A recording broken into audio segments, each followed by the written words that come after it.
ನಮಸ್ಕಾರ ವೀಕ್ಷಕರೇ, ನಮ್ಮ ಖಾತೆ ವಿಚಾರದಲ್ಲಿ ಮೊದಲನೇ ಭಾಗದ ವಿಡಿಯೋನಲ್ಲಿ ಈ ಖಾತೆ ಅಂದ್ರೆ ಅದು ಆಸ್ತಿ ಮಾಲೀಕತ್ವದ ಹಕ್ಕಲ್ಲ, ಅದು ಕೇವಲ ತೆರಿಗೆ ಪಾವತಿಯ ದಾಖಲೆ ಅನ್ನೋದನ್ನ ತಿಳ್ಕೊಂಡ್ವಿ.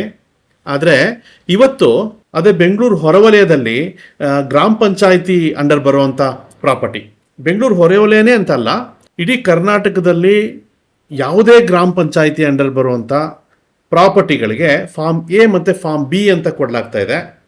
ಅದರ ನಿಯಮಗಳು ಹೇಗಿರುತ್ತೆ? ಈ BBMP ಬಿ ಖಾತೆಗೆ ಅಥವಾ 11B ಫಾರ್ಮ್ ಹೊಂದಿರುವಂಥ ಯಾವುದೇ ಒಂದು ಪ್ರಾಪರ್ಟಿಗೆ ಹೋಮ್ ಲೋನ್ ಸಿಕ್ಬಿಡುತ್ತಾ, ಕನ್ಸ್ಟ್ರಕ್ಷನ್ ಲೋನ್ ಸಿಗುತ್ತಾ? ಹೀಗೆ ಒಂದು ಈ ಬಿ ಖಾತೆ ಪ್ರಾಪರ್ಟಿಗಳಿಗೆ ತೆರಿಗೆ ಕೊಟ್ಟಿದ ತಕ್ಷಣವೇ ಅದು ಸಕ್ರಮವಾಗಿ ಬದಲಾಗುತ್ತಾ? ಈ ಎಲ್ಲ ವಿಚಾರಗಳ ಬಗ್ಗೆನೂ ನಾನು ಈ ವಿಡಿಯೋದಲ್ಲಿ ಎಕ್ಸ್ಪ್ಲೇನ್ ಮಾಡ್ತೀನಿ. ಹಾಗೆಯೇ ಕರ್ನಾಟಕ ಹೈಕೋರ್ಟ್ನಲ್ಲಿ ಒಂದು ಅತ್ಯಂತ ಮಹತ್ವದ ಒಂದು ತೀರ್ಪಿದೆ ಈ ಎಲ್ಲ ವಿಚಾರಗಳಿಗೆ ಸಂಬಂಧಪಟ್ಟಾಗೆ, ಅದನ್ನು ಸಹ ಎಕ್ಸ್ಪ್ಲೇನ್ ಮಾಡ್ತೀನಿ. ವಿಡಿಯೋನ ಕೊನೆ ತನಕ ನೋಡಿ, ನಿಮಗೊಂದು ಸಾಲಿಡ್ ಲೀಗಲ್ ಇನ್ಫಾರ್ಮೇಷನ್ ಸಿಗುತ್ತೆ. ನೋಡಿ, ಮೊದಲನೇದಾಗಿ ನಮ್ಮ ರಾಜಧಾನಿ ಬೆಂಗಳೂರಿನ BBMP ವ್ಯಾಪ್ತಿಯನ್ನು ತಗೊಳ್ಳೋದಾದರೆ ಇಲ್ಲಿ ಆಸ್ತಿಗಳನ್ನು 2 ರಿಜಿಸ್ಟರ್ಗಳನ್ನಾಗಿ ಮಾಡಲಾಗಿದೆ. ಇಲ್ಲೇನು ಅಂತ ಹೇಳಿದ್ರೆ ಎ ಖಾತೆ ಕಾನೂನುಬದ್ಧವಾಗಿರುವಂಥ ಆಸ್ತಿ ಇದು, ಹಾಗೆ ಬಿ ಖಾತೆ ಅಂತ ಒಂದು ಮಾಡ್ಕೊಂಡಿದ್ದಾರೆ. ಇಲ್ಲಿ ಅನಧಿಕೃತ ಆಸ್ತಿ ಅಂದರೆ ಇಲ್ಲೀಗಲ್ ಪ್ರಾಪರ್ಟಿ. ಇದು ಹೇಗೆ ಅಂತ ನೋಡೋಣ. ನೋಡಿ, ಎ ಖಾತೆ ಅಂದರೆ ನಿಮ್ಮ ಆಸ್ತಿ ಕೃಷಿ ಭೂಮಿಯಿಂದ ವಸತಿ ಅಥವಾ ವಾಣಿಜ್ಯ ಉದ್ದೇಶಕ್ಕೆ, ಅಂದರೆ ಅಗ್ರಿಕಲ್ಚರ್ ಪರ್ಪಸ್ಸಿಂದ ರೆಸಿಡೆನ್ಷಿಯಲ್ ಪರ್ಪಸ್ಗೆ ಅಥವಾ ಕಮರ್ಷಿಯಲ್ ಪರ್ಪಸ್ಗೆ ಕನ್ವರ್ಷನ್ ಆಗಿರುತ್ತೆ. ಈ DC ಕನ್ವರ್ಷನ್ ಆಗಿ BDA ಅಥವಾ BMRDA ಅಥವಾ ಬೈಯಪ್ಪ ಇಂದ ಲೇಔಟ್ ಪ್ಲಾನ್ ಅಪ್ರೂವಲ್ ಪಡ್ಕೊಂಡು ಮತ್ತು BBMPಯಲ್ಲಿ ಎಲ್ಲ ಬೈಲಾಗಳನ್ನು ಪಾಲಿಸಿ ಒಂದು ಲೇಔಟ್ ಮಾಡಿದರೆ ಆ ಪ್ಲಾಟ್ಗಳಿಗೆ ಎ ಖಾತೆ ಸಿಕ್ಕುತ್ತೆ.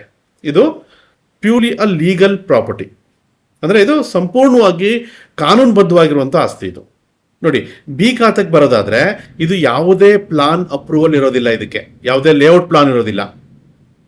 DC ಕನ್ವರ್ಷನ್ ಮಾಡಿಸ್ದಲೇ ಕಟ್ಟಿರುವಂಥ ಒಂದು ರೆವಿನ್ಯೂ ಸೈಟ್ಗಳು ಇವು ಅಥವಾ ಬಿಲ್ಡಿಂಗ್ಗಳಾಗಿರ್ಬೋದು, ಬೈಲಾಗಳನ್ನು ಉಲ್ಲಂಘಿಸಿ ಲೇಔಟ್ ಮಾಡಲಾಗಿರುತ್ತೆ. ಮತ್ತು ಈ ಬೈಲಾಗಳನ್ನ ಉಲ್ಲಂಘನೆ ಮಾಡಿಬಿಟ್ಟು ಕನ್ಸ್ಟ್ರಕ್ಷನ್ ಆ ಪ್ಲಾಟ್ ಮೇಲೆ ಕನ್ಸ್ಟ್ರಕ್ಷನ್ ಮಾಡಿರ್ತಾರೆ. ಇದನ್ನು BBMP ಬಿ ಖಾತೆ ಒಳಗಡೆ ಹಾಕೊಳ್ಳಲಾಗಿದೆ. ಕರೆಕ್ಟಾಗಿ ಹೇಳಬೇಕು ಅಂತ ಹೇಳಿದ್ರೆ ಬಿ ಖಾತೆ ಅನ್ನೋದು ಯಾವುದೇ ಕಾನೂನಿನಲ್ಲಿ ಮೆನ್ಷನ್ ಆಗಿಲ್ಲ. ಈ ಬಿ ಫಾರ್ಮ್ ಅನ್ನೋದನ್ನು ಮಾಡಿಕೊಂಡು ತೆರಿಗೆ ವಸೂಲಿ ಮಾಡೋಕ್ಕೋಸ್ಕರ BBMP ಬಿ ಫಾರ್ಮ್ ಅಂತ ಹೇಳಿ ಮಾಡಿ ಪ್ರಾಪರ್ಟಿ ಟ್ಯಾಕ್ಸ್ನ ಕಲೆಕ್ಟ್ ಮಾಡ್ತಾ ಇದೆ. ನಮ್ಮ ಜನಸಾಮಾನ್ಯರು ಇದನ್ನು ಬಿ ಖಾತಾ ಪ್ರಾಪರ್ಟಿ ಅಂತ ಹೇಳ್ಕೊಳ್ತಾ ಬಂದ್ಬಿಟ್ಟಿದ್ದಾರೆ. ಹಾಗಾಗಿ ಬಿ ಖಾತಾ ಅನ್ನೋ ಪದಗಳನ್ನ ಉಪಯೋಗಿಸ್ಬೇಕಾಗ್ತಾ ಇದೆ ಅಷ್ಟೇ. ಈ ಮುಂದಿನ ಇನ್ನೊಂದು ಸ್ವಲ್ಪ ಹೊತ್ತಿಗೆ ನಾನು ಜಜ್ಮೆಂಟ್ನು ಸಹ ಎಕ್ಸ್ಪ್ಲೇನ್ ಮಾಡ್ತೀನಿ, ಅದ್ರಲ್ಲಿ ಗೊತ್ತಾಗುತ್ತೆ ನಿಮಗೆ. ಆದರೆ ಅಫಿಷಿಯಲ್ ಆಗಿ ಹೇಳೋದಾದರೆ ಬಿ ಖಾತಾ ಪ್ರಾಪರ್ಟಿ ಅಂತ ಯಾವುದೇ ಪ್ರಾಪರ್ಟಿ ಇರೋದಿಲ್ಲ. ಇದಕ್ಕೆ ಜಸ್ಟ್ ಅಕ್ರಮವಾಗಿರುವಂಥ ಪ್ರಾಪರ್ಟಿಗಳಿಗೆ ಟ್ಯಾಕ್ಸ್ ಕೊಡ್ತಾ ಬಂದಿರೋದ್ರಿಂದ ಬಿ ಫಾರ್ಮ್ನಲ್ಲಿ ನಿಮ್ಮ ಹೆಸರು ಮತ್ತು ಆ ಪ್ರಾಪರ್ಟಿ ಡೀಟೇಲು ಮೆನ್ಷನ್ ಆಗಿರುತ್ತೆ. ಅದನ್ನೇ ಬಿ ಖಾತಾ ಅಂತ ಹೇಳಿ ಅನ್ಅಫಿಷಿಯಲ್ ಆಗಿ ಜನರ ಆಡುಭಾಷೆನಲ್ಲಿ ಕರಿತಾ ಬಂದ್ಬಿಟ್ಟಿದ್ದಾರೆ. ನಿಮಗೆ ಅರ್ಥ ಆಗಲಿ ಅನ್ನೋ ದೃಷ್ಟಿಯಿಂದ ನಾನು ಸಹ ಬಿ ಖಾತೆ ಪ್ರಾಪರ್ಟಿ ಅಂತಲೇ ಈ ವಿಡಿಯೋದಲ್ಲಿ ಮೆನ್ಷನ್ ಮಾಡಿಬಿಟ್ಟು ಎಕ್ಸ್ಪ್ಲೇನ್ ಮಾಡ್ತಾ ಇದ್ದೀನಿ.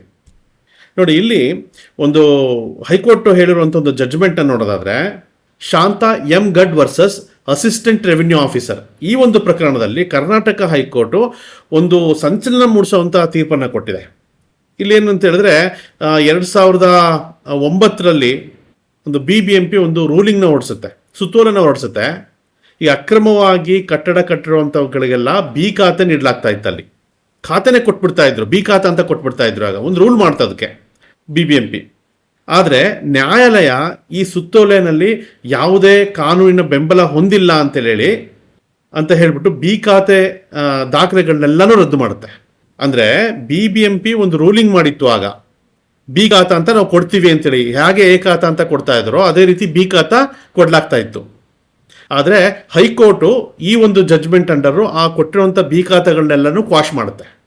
ಮತ್ತು ಇದೇ ಜಡ್ಜ್ಮೆಂಟಲ್ಲಿ ಏನು ಹೇಳುತ್ತೆ ಅಂತ ಹೇಳಿದ್ರೆ, ಪ್ರಾಪರ್ಟಿ ಎ ಖಾತಾನೇ ಇರ್ಬೋದು ಅಥವಾ ಅಕ್ರಮವಾಗಿ ಬಂದಿರುವಂಥ ಬಿ ಫಾರ್ಮಲ್ಲೇ ಇರ್ಬೋದು, ಆ ಪ್ರಾಪರ್ಟಿಗೆ PID ಕೊಡಲೇಬೇಕು ಅನ್ನೋದನ್ನು ಈ ಜಡ್ಜ್ಮೆಂಟ್ನಲ್ಲಿ ಹೇಳುತ್ತೆ. PID ಸಂಖ್ಯೆ ಅಂತ ಹೇಳಿದ್ರೆ ಒಂದು ಪ್ರಾಪರ್ಟಿಗೆ ಕೊಡುವಂಥ ಒಂದು ಯುನಿಕ್ ನಂಬರ್ ಅಷ್ಟೇ. ಅದು ಆ ಪ್ರಾಪರ್ಟಿ ಲೀಗಲ್ ಆಗಿರಲಿ ಅಥವಾ ಇಲ್ಲೀಗಲ್ ಆಗಿರಲಿ PID ಅಂತೂ ಕೊಡಲೇಬೇಕು ಅದಕ್ಕೆ ಅಂತ ಹೇಳಿ ಹೈಕೋರ್ಟ್ ಹೇಳುತ್ತೆ. ಅದನ್ನ ಈಗಲೂ ಕೂಡ BBMPನವರು ಪಾಲಿಸ್ತಾ ಬಂದಿದ್ದಾರೆ. ಹೀಗೆ ಯಾವುದೇ ಒಂದು ಪ್ರಾಪರ್ಟಿಗೆ PID ಇದ್ದು ರೆಗ್ಯುಲರ್ ಆಗಿ ಟ್ಯಾಕ್ಸ್ನ ಪೇ ಮಾಡ್ತಾ ಬಂದಿದ್ದೀರಿ ಅಂತ ಹೇಳಿದ್ರೆ ಅದು ಸಕ್ರಮ ಆಗೋದಿಲ್ಲ. ನೀವು ಟ್ಯಾಕ್ಸ್ ಪೇ ಮಾಡ್ತಾ ಇದ್ದೀರಾ ಅನ್ನೋ ಕಾರಣಕ್ಕೆ ಯಾವುದೇ ಪ್ರಾಪರ್ಟಿ ನಿಮಗೆ ಸಕ್ರಮ ಆಗೋದಿಲ್ಲ. ಇದು ನೆನ್ಪಿಟ್ಕೋಬೇಕು ನೀವು. ನೋಡಿ, KMC ಕಾಯ್ದೆ ಸೆಕ್ಷನ್ 108A ಆಫ್ 3 ಅಡಿಯಲ್ಲಿ BBMPಗೆ ಅಕ್ರಮ ಕಟ್ಟಡಗಳಿಂದ ತೆರಿಗೆ ವಸೂಲಿ ಮಾಡಲಿಕ್ಕೆ ಹಕ್ಕಿರುತ್ತೆ. ಆದರೆ ಇದೇ ಜಡ್ಜ್ಮೆಂಟ್ ಅಲ್ಲಿ ಕೋರ್ಟ್ ಸ್ಪಷ್ಟವಾಗಿ ಹೇಳಿದೆ, ತೆರಿಗೆ ಕಟ್ಟಿದ ಮಾತ್ರಕ್ಕೆ ಅಥವಾ ನಿಮ್ಮ ಹೆಸರು ಬಿ ಖಾತೆ ರಿಜಿಸ್ಟರ್ನಲ್ಲಿ ದಾಖಲಿಸಿದೆ ಅನ್ನುವಂಥ ಮಾತ್ರಕ್ಕೆ ನಿಮ್ಮ ಆಸ್ತಿ ಸಕ್ರಮ ಆಗೋದಿಲ್ಲ ಅಂತೇಳಿ ಹೇಳುತ್ತೆ. ಆ ಕಟ್ಟಡ ಯಾವಾಗಲೂ ಸಹ ಕಾನೂನು ಕ್ರಮಕ್ಕೆ ಅಥವಾ ತೆರವಿಗೆ ಒಳಪಟ್ಟಿರುತ್ತೆ ಅಂತ ಹೇಳುತ್ತೆ. ಯಾವಾಗ ಬೇಕಿದ್ರೂ ಅಥಾರಿಟಿ ಬಂದ್ಬಿಟ್ಟು ನಿಮ್ಮ ಬಿಲ್ಡಿಂಗ್ನ ಡೆಮಾಲಿಷನ್ ಮಾಡೋದಕ್ಕೆ ಅಧಿಕಾರ ಇರುತ್ತೆ ಅಥಾರಿಟಿಗೆ. ಆದರೆ ನೋಡಿ, ಪ್ರಾಕ್ಟಿಕಲ್ ಆಗಿ ಏನಾಗಿದೆ ಅಂತ ಹೇಳಿದ್ರೆ, ಈ ಬೆಂಗಳೂರಿನಲ್ಲಿ ಹೆಚ್ಚು ಕಡಿಮೆ 85ರಿಂದ 90% ಮನೆಗಳು ಬಿ ಖಾತಾ ಪ್ರಾಪರ್ಟಿಗಳ ಮೇಲೇನೆ ನಿಂತಿದೆ. ಎಲ್ಲಾ ಪ್ರಾಪರ್ಟಿನೂ ಡೆಮಾಲಿಷ್ ಮಾಡ್ಬಿಡ್ತಾರ? ಅದು ಪ್ರಾಕ್ಟಿಕಲ್ ಅಲ್ಲ. ಆದ್ರೆ ರೋಡ್ ಬರ್ತಾ ಇದೆ ಅಥವಾ ಮತ್ತೊಂದೇನೋ ಡೆವಲಪ್ಮೆಂಟ್ ಆಗ್ತಾ ಇದೆ ಅಂತ ಹೇಳಿದ್ರೆ ಈಸಿಯಾಗಿ ಬಂದ್ಬಿಟ್ಟು ಡೆಮಾಲಿಷನ್ ಮಾಡ್ಬೋದು. ನೋಡಿ, ಬಿ ಖಾತಾ ಅಂದಿದ ತಕ್ಷಣ ಪ್ರಾಪರ್ಟಿ ನಿಮ್ದಲ್ಲ ಅಂತ ಅಲ್ಲ. ನೀವು ಆ ಭೂಮಿಗೆ ನಿಮ್ದೇನೋ ಒಂದು ಹೆಚ್ಚು ಕಡಿಮೆ ಒಂದು 2000 ಸ್ಕ್ವೇರ್ ಫೀಟ್ ಲ್ಯಾಂಡ್ ಇತ್ತು ಅಂತ ಹೇಳಿದ್ರೆ ಅದು ಬಿ ಖಾತಾ ಅಂತ ಅಂದ್ಕೊಂಡಿದ್ರೆ, ನೀವು ರೈಟ್ಫುಲ್ ಓನರ್ ಇಂದ ಪರ್ಚೇಸ್ ಮಾಡಿದ್ರೆ ಆ ಪ್ರಾಪರ್ಟಿಯನ್ನ, ನಿಮಗೆ ಆ ಪ್ರಾಪರ್ಟಿ ಮೇಲೆ ರೈಟ್ ಇರುತ್ತೆ. ಪ್ರಾಪರ್ಟಿ ನಿಮ್ದೇನೆ, ನೀವೇ ಅದಕ್ಕೆ ಓನರು. ಆದ್ರೆ ಅದ್ರ ಮೇಲೆ ಕನ್ಸ್ಟ್ರಕ್ಷನ್ ಮಾಡ್ಕೊಳ್ಳೋ ಹಾಗಿಲ್ಲ. ಕನ್ಸ್ಟ್ರಕ್ಷನ್ ಮಾಡ್ಕೋಬೇಕು ಅಂತ ಹೇಳಿದ್ರೆ ನೀವು ಎಲ್ಲಾ BBMP ಬೈಲಾನ ಪಾಲಿಸಿ ಆ ಪರ್ಟಿಕ್ಯುಲರ್ ಪ್ಲಾಟ್ ನ ಮಾಡ್ಕೊಂಡಿರ್ಬೇಕಾಗಿತ್ತು. ಪ್ರಾಪರ್ಟಿ ನಿಮ್ದೇ ಆಗಿದ್ರು ಸಹ ನಿಮಗೆ ಕನ್ಸ್ಟ್ರಕ್ಟ್ ಮಾಡ್ಲಿಕ್ಕೆ, ಮನೆ ಕನ್ಸ್ಟ್ರಕ್ಟ್ ಮಾಡ್ಲಿಕ್ಕೆ, ಬಿಲ್ಡಿಂಗೋ ಮನೇನೋ ಅಥವಾ ಅದೊಂದು ಕಾಂಪ್ಲೆಕ್ಸ್ ಕನ್ಸ್ಟ್ರಕ್ಟ್ ಮಾಡ್ಲಿಕ್ಕೆ ಯಾವುದೇ ಅಧಿಕಾರ ಸಿಕ್ಕಲ್ಲ. ಅದು ಅಕ್ರಮ ಆಗುತ್ತೆ. ಇದನ್ನ ನೀವು ನೆನ್ಪಿಟ್ಕೋಬೇಕು. ಈಗ ಬೆಂಗಳೂರಿನ ಹೊರವಲಯಕ್ಕೆ ಬರೋದಾದ್ರೆ ಅಥವಾ ಈ ಹಳ್ಳಿ ಕಡೆ ಬರೋದು, ನಮ್ಮ ಇಡೀ ಕರ್ನಾಟಕದಲ್ಲಿ ಯಾವುದೇ ಒಂದು ಗ್ರಾಮ ಅಥವಾ ಹಳ್ಳಿ ಕಡೆ ಬರೋದಾದ್ರೆ ಅಲ್ಲಿ BBMP ಆಗ್ಲಿ ಅಥವಾ ಕಾರ್ಪೊರೇಷನ್ ಆಗ್ಲಿ ಇರೋದಿಲ್ಲ. ಇಲ್ಲಿರೋದೇನು ಅಂತ ಹೇಳಿದ್ರೆ ಗ್ರಾಮ ಪಂಚಾಯತಿ. ಈ ಗ್ರಾಮ ಪಂಚಾಯತಿ 2 ರೀತಿ ಫಾರ್ಮ್ಗಳನ್ನ ಕೊಡುತ್ತೆ. ಫಾರ್ಮ್ ನಂಬರ್ 11A, ಅದನ್ನ ಪಂಚಾಯತಿ ಎ ಖಾತಾ ಅಂತ ಕರಿತೀವಿ.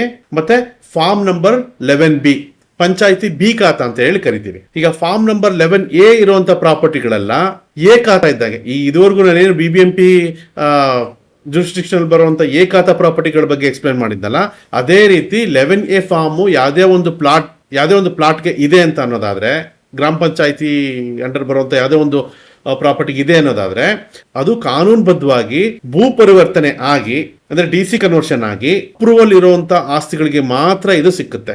ಅಥವಾ ಗೌರ್ಮೆಂಟ್ ಯಾವುದೋ ಒಂದು ಪ್ರಾಪರ್ಟಿನ ಅಲಾಟ್ ಮಾಡ್ತಾ ಬಂದಿದೆ ಅಂತ ಹೇಳಿದ್ರೆ ಗ್ರಾಮ ಪಂಚಾಯತಿ ಅಂಡರ್, ಆ ಪ್ರಾಪರ್ಟಿಗಳಿಗೂ ಸಹ ಫಾರ್ಮ್ ನಂಬರ್ 11A ಸಿಕ್ಕುತ್ತೆ. ನೋಡಿ, ಇನ್ನು form number 11B panchayat B ಖಾತಾಗೆ ಬರೋದಾದ್ರೆ, ಈಗ ಇದುವರೆಗೂ ನಾನು ಏನು BBMP ಬಿ ಖಾತಾನ ಎಕ್ಸ್ಪ್ಲೇನ್ ಮಾಡಿದ್ನಲ್ಲ, ಅದೇ ರೀತಿ ಗ್ರಾಮ ಪಂಚಾಯತಿ ಅಂಡರು ಅಥವಾ ಗ್ರಾಮ ಠಾಣದ ಅಂಡರು 11B ಫಾರ್ಮ್ ಹೊಂದಿರುವಂಥ ಪ್ರಾಪರ್ಟಿಗಳು ಇರ್ತವೆ. ಇಲ್ಲಿ ಯಾವುದೇ ರೀತಿಯಾಗಿರುವಂಥ ಅಪ್ರೂವಲ್ ಇರಲ್ಲ. ಇವೆಲ್ಲ ರೆವಿನ್ಯೂ ಸೈಟ್ಗಳು. ಪಂಚಾಯತಿ ಕೇವಲ ಈ ತೆರಿಗೆ ವಸೂಲಿ ಮಾಡಲಿಕ್ಕೋಸ್ಕರ, ಟ್ಯಾಕ್ಸ್ನ ವಸೂಲಿ ಮಾಡೋದಕ್ಕೋಸ್ಕರ ಇದನ್ನು ನೀಡಿರುತ್ತೆ. ಇದು ಕೇವಲ ತೆರಿಗೆನ ವಸೂಲಿ ಮಾಡಲಿಕ್ಕೆ ಇರುವಂಥ ಒಂದು ಫಾರ್ಮ್ ಅಷ್ಟೇ ಹೊರತಾಗಿ ಇಲ್ಲಿ ಯಾವುದೇ ರೀತಿಯಾದಂಥ ಪ್ರಾಪರ್ಟಿಗೆ ಲೀಗಾಲಿಟಿ ಸಿಕ್ಕೋದಿಲ್ಲ. ನೋಡಿ, ಒಟ್ಟಾರೆಯಾಗಿ ಹೇಳೋದಾದ್ರೆ ಬೆಂಗಳೂರಿನಲ್ಲಿರುವಂಥ ಬಿ ಖಾತೆ ಇರಲಿ ಅಥವಾ ಪಂಚಾಯತ್ 11B ಫಾರ್ಮ್ನಲ್ಲಿರುವಂಥ ಯಾವುದೇ ಪ್ರಾಪರ್ಟಿಗೆ ನಿಮಗೆ ನ್ಯಾಷನಲೈಸ್ಡ್ ಬ್ಯಾಂಕ್ಗಳಿಂದ ಹೋಮ್ ಲೋನ್ ಸಿಕ್ಕೋದಿಲ್ಲ. ಕನ್ಸ್ಟ್ರಕ್ಷನ್ ಲೋನ್ನ ನೀವು ಮಾಡೋಕ್ಕೆ ಸಾಧ್ಯ ಇಲ್ಲ. ಕೆಲವರು ಬಿಲ್ಡರ್ಗಳು ಏನು ಹೇಳ್ತಾ ಇದ್ದಾರೆ ಅಂತ ಹೇಳಿದ್ರೆ, ಲೋನ್ ಆಗುತ್ತೆ ತಗೋಬೋದು ನೀವು ಅಂತೇಳಿ ಹೇಳ್ಬೋದು. ಒಂದು ತಿಳ್ಕೊಳ್ಳಿ, ಆ ರೀತಿಯಾಗಿ ಕೊಡ್ತಾ ಇರುವಂಥ ಲೋನ್ಗಳೆಲ್ಲ ಫೇಕ್ ಡಾಕ್ಯುಮೆಂಟ್ಗಳನ್ನ ಮಾಡಿ ಬ್ಯಾಂಕ್ಗೆ ಸಬ್ಮಿಟ್ ಮಾಡಿ ಲೋನ್ನ ಪಡ್ಕೊತಾ ಇರೋವಂಥದ್ದು. ಮುಂದಿನ ದಿನ ಏನಾದರೂ ತೊಂದರೆ ಆಯಿತು ಅಂತ ಹೇಳಿದ್ರೆ ನಿಮಗೆ ಅಫೆನ್ಸ್ ಆಗುತ್ತೆ, ನಿಮ್ಮ ಮೇಲೆ ಅಫೆನ್ಸ್ ಆಗುತ್ತೆ. ಅದನ್ನು ನೀವು ಗಮನದಲ್ಲಿ ಇಟ್ಕೋಬೇಕಾಗುತ್ತೆ. ಮತ್ತು ಬಿ ಖಾತಾದಲ್ಲಿ ಯಾವುದೇ ಒಂದು ಬಿಲ್ಡಿಂಗ್ ಕನ್ಸ್ಟ್ರಕ್ಟ್ ಮಾಡಿದರೆ ನೀವು ಅಥಾರಿಟಿ ಬಂದ್ಬಿಟ್ಟು ಯಾವಾಗ ಬೇಕಿದ್ರು ಅದನ್ನು ಡೆಮಾಲಿಷನ್ ಮಾಡ್ಬೋದು. ಆ ಹಕ್ಕು ಇರುತ್ತೆ ಅಥಾರಿಟಿಗೆ. ಕೇವಲ ಟ್ಯಾಕ್ಸ್ ಕಟ್ತಾ ಇದ್ದೀನಿ ಅನ್ನೋ ಮಾತ್ರಕ್ಕೆ ನಿಮಗೆ ಅಕ್ರಮ ಕಟ್ಟಡ ಸಕ್ರಮ ಆಗೋದಿಲ್ಲ. ಗೌರ್ಮೆಂಟು ಕೆಲವು ಸಂದರ್ಭಗಳಲ್ಲಿ ಅಕ್ರಮ ಸಕ್ರಮ ಅಂತ ಒಂದು ಆಪ್ಷನ್ನ ಬಿಡುಗಡೆ ಮಾಡುತ್ತೆ. ಆಗ ಮಾತ್ರ ನೀವು ಫೀಸ್ಗಳನ್ನ ಕಟ್ಬಿಟ್ಟು ಅಕ್ರಮ ಸಕ್ರಮ ಮಾಡ್ಕೋಬೋದು. ಹಾಗಾಗಿ ನೀವು ಪ್ರಾಪರ್ಟಿನ ಪರ್ಚೇಸ್ ಮಾಡ್ತಾ ಇದ್ರೆ ಅಥವಾ ಮಾರಾಟ ಮಾಡ್ತಾ ಇದ್ರೆ ಅಥವಾ ಪಿತ್ರಾರ್ಜಿತವಾಗಿ ನಿಮಗೆ ಯಾವುದೋ ಒಂದು ಪ್ರಾಪರ್ಟಿ ಬರ್ತಾ ಇದ್ರೆ, ಈ ಒಂದು ಲೀಗಲ್ ಇನ್ಫಾರ್ಮೇಷನ್, ಈ ಖಾತಾಗಳ ಬಗ್ಗೆ ಇರುವಂಥ ಒಂದು ಲೀಗಲ್ ಇನ್ಫಾರ್ಮೇಷನ್ನ ನೀವು ತಿಳ್ಕೊಳ್ಳೋದು ತುಂಬ ಅವಶ್ಯಕತೆ ಇದೆ.